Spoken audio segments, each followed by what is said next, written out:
Dans cette vidéo, on va voir les lymphocytes conventionnels. On commence d'abord par la classification. Ensuite, je vais parler des états fonctionnels et la caractérisation lymphocytaire. Puis les populations et sous-populations des lymphocytes T et des lymphocytes B. Et on termine par les caractéristiques fonctionnelles des lymphocytes T et lymphocytes B respectivement. Alors, les lymphocytes peuvent être classés selon le groupe, population ou lignée, sous-population et état fonctionnel. À propos des groupes, il existe deux groupes de lymphocytes selon la présence ou l'absence d'un récepteur de reconnaissance spécifique de l'antigène. On parle des lymphocytes conventionnels, dans lesquels les lymphocytes présentent un récepteur de reconnaissance spécifique, le TCR pour les lymphocytes T et le PCR pour les lymphocytes B.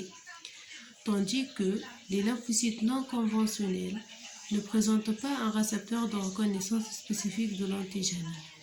Mais bien sûr, elles présentent des marqueurs phénotypiques qui les caractérisent. Donc, parmi les lymphocytes non conventionnels, je cite les natural killer T et les lymphocytes intraépithéliales. Alors, à propos des lymphocytes conventionnels, lymphocytes T et les lymphocytes B.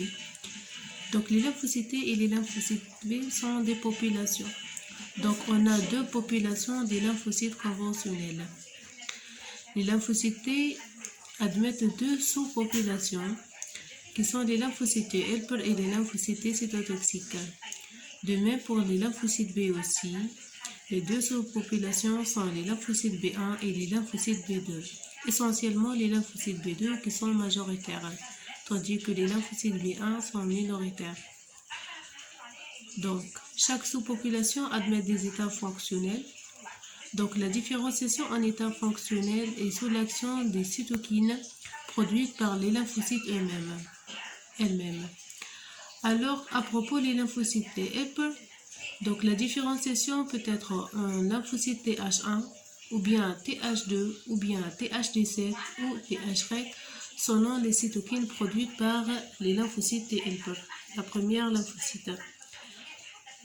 Donc, aussi bien les lymphocytes T cytotoxiques se différencient soit en lymphocytes T cytotoxiques du classe 1 ou bien du classe 2, bien sûr sous l'action des cytokines.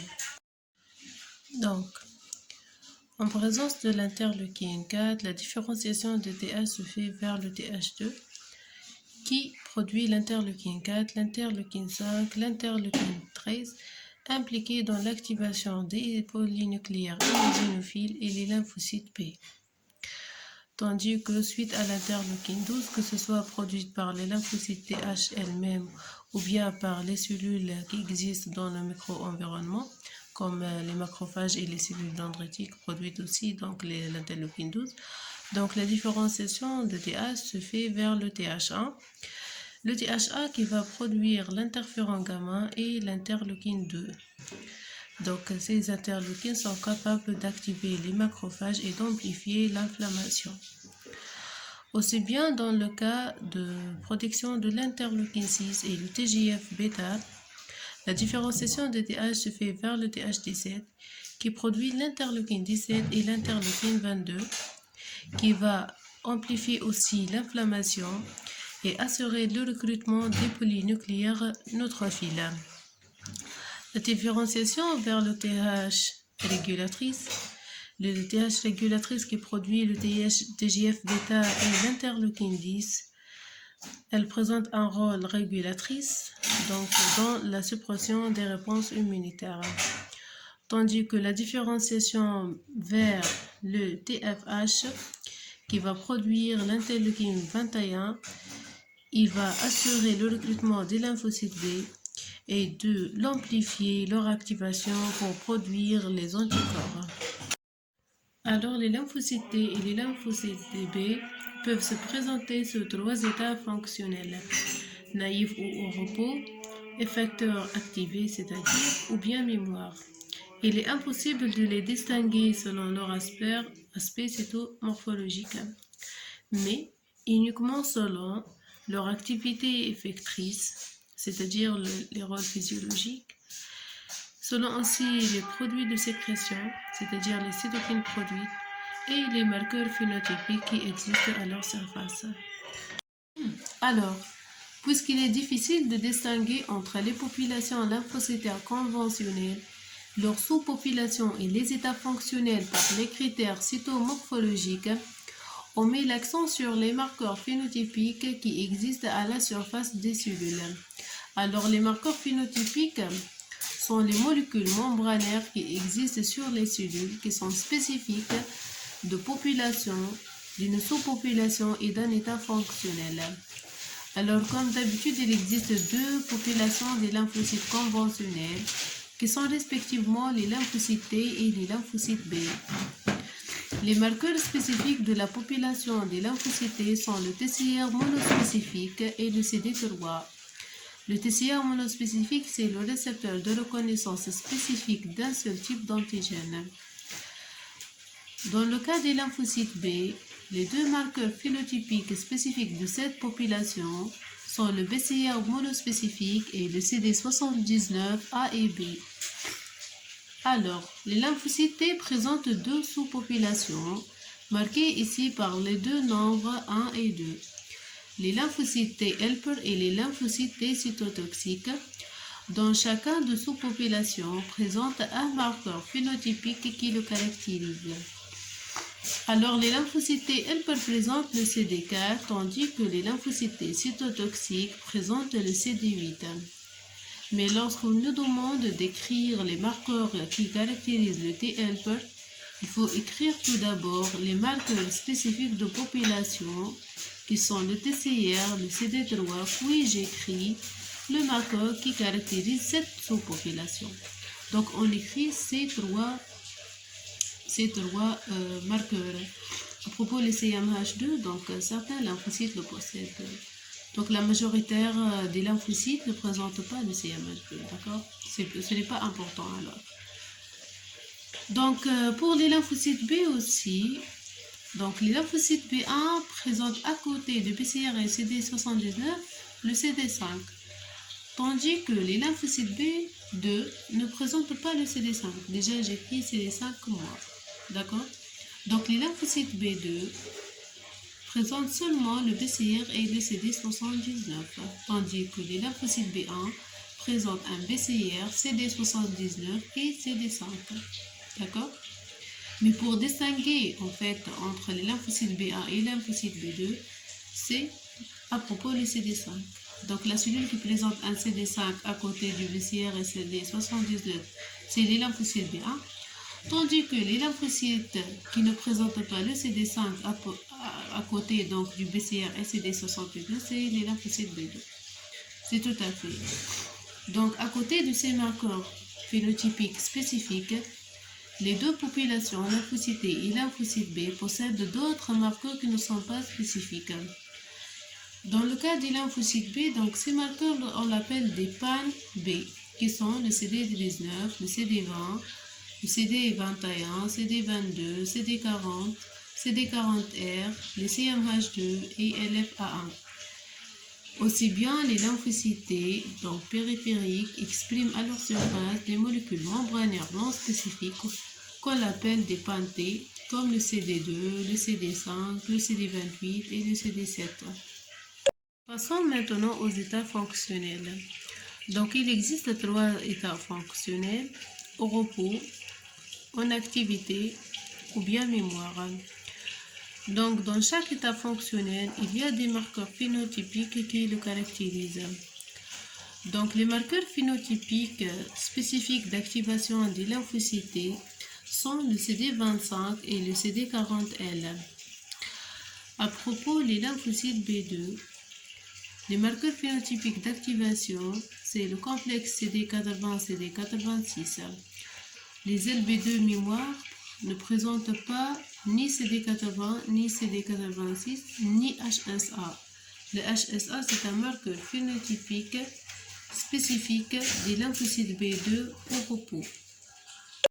Il faut faire attention, si au sein de l'examen nous propose décrire les marqueurs phénotypiques, par exemple des lymphocytes T helper naïfs, c'est-à-dire au repos, on écrit TCR CD3 CD4. Lorsqu'il nous demande de décrire les marqueurs phénotypiques des lymphocytes T helper activés ou bien effectrices, j'écris TCR CD3 CD4. Puis j'écris les marqueurs phénotypiques spécifiques d'activation qui sont les CD25 et les CD40L. Le même pour les lymphocytes cytotoxiques lorsqu'ils sont au repos, c'est-à-dire lymphocytes cytotoxiques naïfs, j'écris TCR CD3 CD8. Lorsqu'elles sont activées, on écrit comme d'habitude le TCR CD3 CD8 et les marqueurs d'activation, le CD25 et le CD40L. Le même pour les lymphocytes B2. Les lymphocytes B2 naïfs présentent un BCR CD79 qui sont les marqueurs phénotypiques de la population des lymphocytes B. CD5 mois, c'est pour distinguer entre les lymphocytes B2 et les lymphocytes B1 parce que les lymphocytes B1 présentent le CD5 tandis que les lymphocytes B2 ne le présentent pas. Et j'écris à la fin le marqueur phénotypique spécifique des LB2 naïfs qui est le HSA+, c'est-à-dire présent. Les lymphocytes B2 activés ou bien effectrices présentent le BCR, le CD79 et le complexe CD80, CD86. Les LB2 mémoire présentent un BCR CD79, ne présentent pas CD5 et ne présentent pas aussi le HSA-. Donc il faut faire attention. Donc ici, il faut l'écrire toujours. Le TCR, le CD3, c'est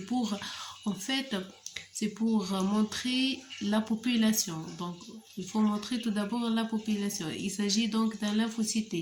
Puis, je vais montrer qu'il s'agit d'un lymphocyte helper. Donc, lorsque j'écris CD4, par exemple. Puis, je vais montrer est-ce qu'il s'agit au repos ou bien en activité. D'accord? Donc, il faut faire attention. Donc voilà une représentation qui montre en fait les marqueurs phénotypiques du lymphocyte. Donc tous les lymphocytes présentent le TCR monospécifique associé à un complexe CD3, présentent aussi le CD2, le CTL A4, donc qui sont les feintes T ne sont pas spécifiques en fait. Ils présentent dans le cas où elles sont activées le CD40L, le CMH2 et l'interleukine 2 alpha récepteur, donc qui est le CD25. Donc présente le CD5 et le CD7. Donc le TH par exemple, à part donc ces marqueurs phénotypiques, elle présente le CD4 donc aussi, tandis que les lymphocytes cytotoxiques, elles présentent le CD8, donc qui sont les deux marqueurs phénotypiques qui caractérisent les deux sous-populations.